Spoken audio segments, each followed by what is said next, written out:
programa de hoje vai falar sobre lesões esportivas.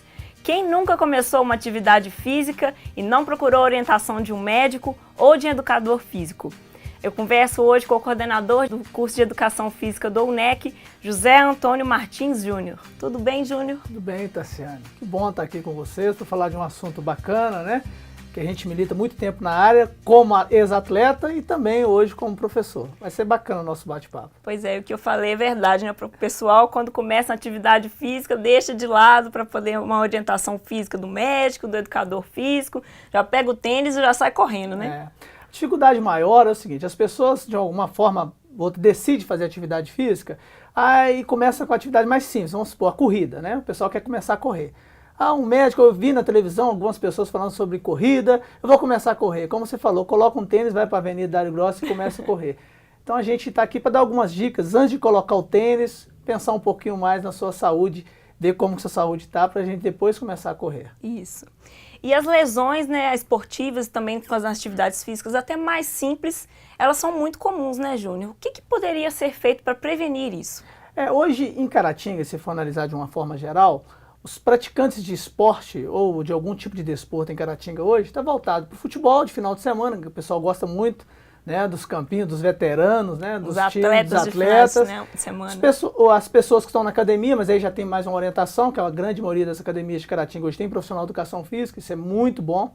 Mas é sempre importante deixar claro para as pessoas, procurar saber como que está a sua saúde antes de começar a atividade física. A atividade física, a gente não é somente a prática, né, de correr, de caminhar. Existe toda uma estrutura do meu corpo que funciona por trás disso. Vou dar um exemplo simples, antes de falar de lesão esportiva. Eu, para começar a fazer uma atividade física, o meu coração vai trabalhar um pouco mais, porque ele precisa de mandar, através da artéria, um sangue que está com nutriente, que está com oxigênio. A gente fala que é a comida das células para que ela seja alimentada. Então, se eu começo a fazer uma atividade física e o coração não está bem, ele é o primeiro sobrecarregado. Ao invés de eu melhorar meu corpo, eu posso estar criando um problema para o meu coração. Mas as lesões hoje em Caratinga estão voltadas justamente para essa área. O pessoal que pratica futebol de campo no final de semana, né? E o pessoal que pratica as corridas, as caminhadas na cidade.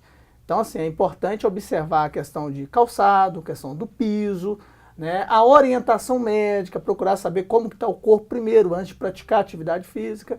Né? E a orientação, assim que possível, de um profissional de educação física. E você falou, Júnior, na questão, né, da saúde do coração, do calçado. O condicionamento físico, como que ele influencia nessa parte? A gente poderia também, né, antes de começar a atividade física, substituir alguns hábitos do dia a dia e ir para o trabalho andando, subir uma escada, substituir o elevador pela escada. O que o condicionamento físico influencia, né, na prática do exercício físico? Tassiane, como você relatou, hoje isso surgiu em São Paulo, aproximadamente 20 anos atrás, um programa chamado Agita São Paulo, ou Agita com Atividade Física.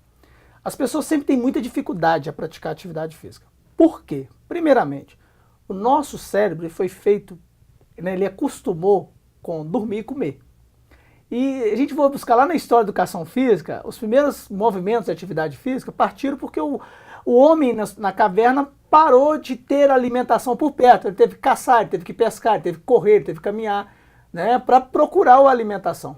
Então, toda vez que nós vamos começar uma atividade física, geralmente as pessoas têm muita dificuldade, porque existe uma adaptação do corpo à exigência que está sendo feita. Né? Eu vou começar a correr do nada. Aí o que o meu cérebro faz? É uma adaptação, a gente fala adaptação neural ou neuronal. O cérebro fala o seguinte: opa, esse cara de uma hora para outra começou a correr, deixa eu começar a colocar alguns mecanismos de dor para ver o que esse cara vai querer com essa corrida, né? Por isso, quando o cara vai para academia, quando o cara vai começar a correr, no dia seguinte ele tem muita dor na perna, tem muita dor na coxa. Quando começa a malhar, tem muita dor na musculatura. É essa adaptação que o cérebro faz. Isso acontece. Então, como você falou em relação à questão de colocar atividade física, para quem nunca fez nada, começa a colocar meia hora de atividade física no seu dia a dia.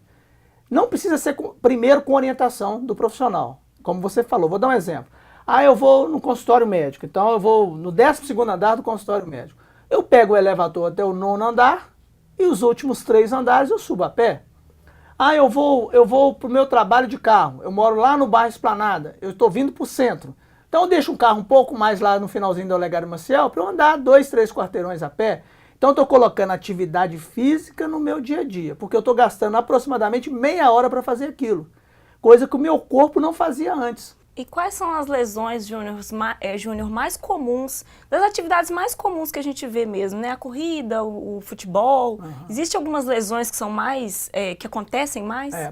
O bacana da nossa área, que a profissional de educação física, ele já trabalha com a promoção e a prevenção de qualquer tipo de agravos à saúde. Então vamos dar um exemplo aqui hoje. O pessoal que está em casa, gosta de jogar um futebol no final de semana, vou falar para você. Você joga futebol aqui em Caratinga, nos campos que tem em Caratinga. Só que você vai lá, você vê pela televisão a chuteira top do Neymar, compra a chuteira do Neymar para jogar, não desmerecendo o meu esplanado, no campo de esplanado, que eu já fui campeão jogando bola no esplanado, mas não é um piso apropriado para usar um tipo de chuteira daquela. Aquela chuteira foi feita para jogar no Maracanã, né, para jogar no Mineirão, para jogar em campos onde a grama é uma grama mais fofa, uma grama mais própria para a prática. Então, se você joga com um tênis, um sapato, uma chuteira que é inadequada para aquele piso, a maioria das lesões acontece também, vamos supor, que a chuteira trava num campo que é irregular e a pessoa faz um giro em cima da perna, vou dar um exemplo. Então, nós temos alguns ligamentos que tem no joelho, e o joelho foi feito somente para fazer essa extensão e a flexão, ele funciona só nesse grau de fazer isso e aquilo, eu faço esse movimento aqui no joelho, eu não posso fazer uma rotação, ele faz uma pequena rotação, que é o giro para fora, ou para dentro. Se o pé trava no chão e a pessoa na hora de jogar futebol vai virar, ele pode lesionar esse joelho. Então quer dizer, uma coisa simples, o solado adequado para o campo de futebol. Então, professor, qual que seria o solado? Seria o solado que teria menos trave possível, que é aquele de futebol society, é o campo que tem a chuteira que tem menos trave. E sem contar também que o atleta de final de semana que joga futebol é um atleta que não faz academia, um atleta que não corre, que não pratica atividade física. Não tem um condicionamento para aquilo. E no futebol, isso aí vocês vão ter certeza que vai acontecer lesão, porque é um esporte de muito contato. Não tem como não ter lesão. Mas algumas lesões a gente pode evitar. E sempre existe aquela dúvida a respeito do alongamento. Faço alongamento, não faço alongamento, eu faço antes, eu faço depois do exercício. O que é verdade, o que é mito em relação a isso? As pessoas hoje têm muito essa questão do mito em relação ao alongamento, o aquecimento. Então vamos tentar entender esse processo. Na literatura existe hoje alguns autores que são favoráveis mais ao aquecimento do que ao alongamento. Qual que é a diferença de um para outro? O próprio nome já está relatando. Alongamento. Eu estou alongando o músculo. Então, para eu poder alongar o músculo, a gente trabalha na faculdade, aí tem alguns termos técnicos que eu não preciso nem utilizar aqui. Na verdade, o músculo, quando eu alongo, eu puxo o músculo na sua dimensão total que ele pode atingir. Porque durante a atividade física, ele vai movimentar. O que o músculo faz? Ele estende e flexiona. Então ele fica como se fosse vai e volta dentro da atividade física, é a função que ele faz. Porque ele precisa movimentar uma articulação. Então, antes de eu começar, eu já predisponho ele a um alongamento, eu estou sinalizando para o meu cérebro e para ele que eu vou começar uma atividade física. Então, se eu alonguei esse músculo, ao praticar atividade física, esse músculo ele já alongou o que era necessário para a prática de atividade física. Ok? Então, a importância do alongamento, eu sempre falo aos meus alunos, não só antes da atividade física, mas principalmente depois da atividade física. Então, né? É para fazer o alongamento antes e depois. É bom fazer o alongamento, é sempre bom fazer. Eu, particularmente, se é uma questão mais pessoal, eu gosto mais do aquecimento do que o próprio alongamento.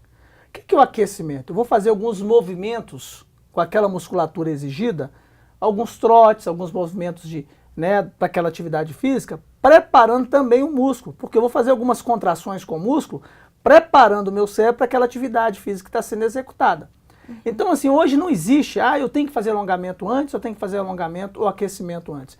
Depende, eu sempre falo com os alunos o seguinte, depende da forma que você utiliza a atividade física. Eu vejo as pessoas, desculpa, na Dário Grossa, praticando atividade física. O cara vai lá, faz um alongamento, vou esticar minha perna, ele vai lá e segura o joelho, 1, 2, 3. Aí pega o outro, 1, 2, 3. Esse alongamento ele é só psicológico, fisiológico nenhum.